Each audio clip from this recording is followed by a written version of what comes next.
Hello, welcome to this channel. सबसे पहले मैं आपको आज का मेरा प्रॉफिट दिखा देता हूँ, उसके बाद हम कल के लिए एनालाइज करेंगे कल के दिन हम कैसे काम कर सकते हैं। तो आज के दिन की बात करें तो मैंने बिना हेजिंग के आज के दिन मैंने एक ट्रेड बनाई जिसके अंदर मुझे लगभग 2300 रुपये का प्रॉफिट हुआ। ये ट्रेड मेरी रही थी मिड कैप निफ्टी के अंदर। अभी हम चलो आपको मैं ऑर्डर विंडो भी दिखा देता हूँ आज की, जिसके अंदर मैंने ऑर्डर ये लिए हुए हैं। देखो, ये मैंने लगभग 10 बजे के आसपास मेरी ट्रेड, ये कैंसिल ऑर्डर हुए थे कुछ, यहाँ पे देखो ये मैंने लगभग 10 बजे के आसपास मेरी ट्रेड बनाई थी आज के दिन। और उसके अंदर आपको चलो प्रॉफिट में वापस से रिफ्रेश करके दिखा देता हूँ। ये मेरा आज के दिन इसके अंदर प्रॉफिट हुआ। अरे अब देखते हैं कल के दिन हम कैसे काम कर सकते हैं। तो सबसे पहले हम निफ्टी का देखेंगे, उसके बाद हम फिर निफ्टी की एक्सपायरी है उसका देखेंगे हम। निफ्टी की बात करें आज, तो फर्स्ट हाफ के अंदर निफ्टी एक रेंज के अंदर रहा, उसके बाद में नीचे की साइड एक मूवमेंट आया, क्योंकि कल भी फर्स्ट हाफ में रेंज में था और आज भी एक फर्स्ट हाफ के अंदर रेंज के अंदर ही था।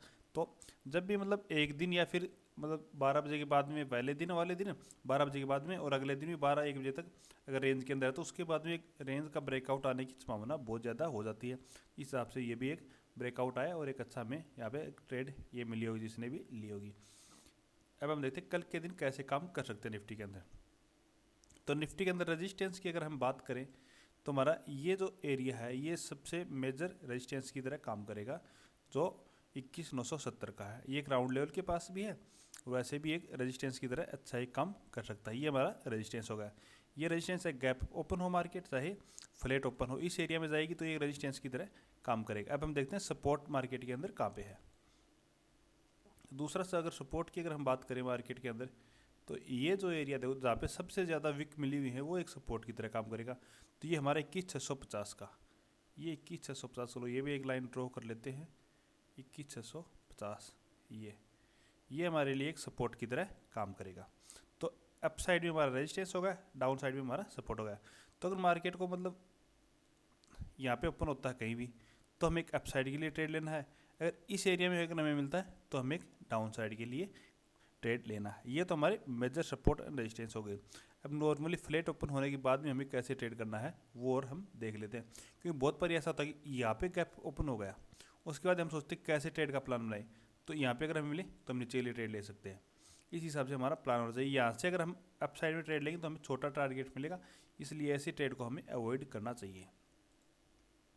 अब हम देखते हैं फ्लैट की सिचुएशन में कैसे ट्रेड कर सकते हैं। अगर मार्केट फ्लैट ओपन होता है तो इस एरिया से ऊपर निकलता है 21,800 से ऊपर, तो हमारे लिए मार्केट अप साइड के लिए बुल के लिए हम कोई ट्रेड भी ले सकते हैं कि जब भी हमें कोई पॉजिटिव प्राइस एक्शन दिखेगा तो हम एक अप साइड के लिए ट्रेड लेंगे।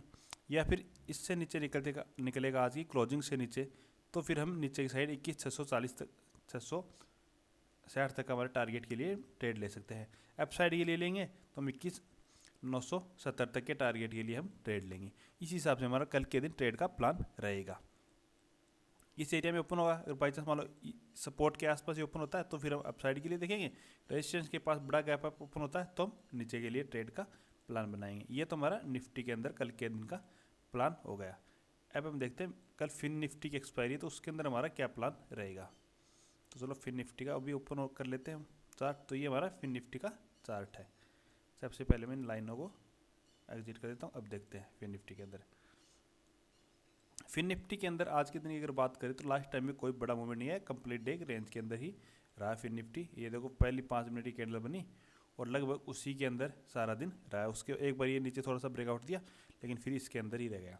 तो कल के दिन पूरे दिन एक रेंज के अंदर था मार्केट, तो अब एक इसके अंदर मूवमेंट आ सकता है। जैसे निफ्टी के अंदर एक दिन रेंज में रहा उसके बाद में मूवमेंट आया, तो ऐसे ही इसके अंदर भी एक मूवमेंट आ सकता है।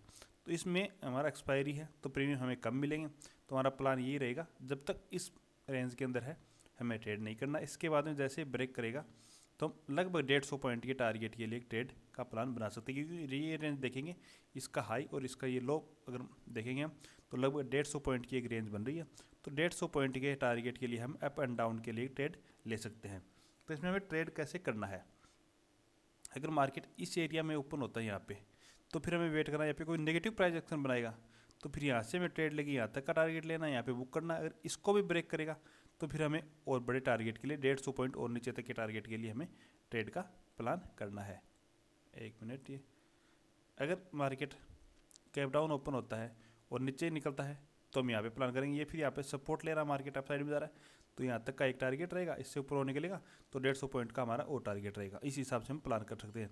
या फिर यहाँ पे ट्रेड लेने के बाद में 50% यहाँ पे हमारी क्वांटिटी को बुक करेंगे, 50% हम और ऊपर तक लेके जाएंगे। इस हिसाब से हमारा ट्रेड का प्लान रहेगा। Okay, thank you.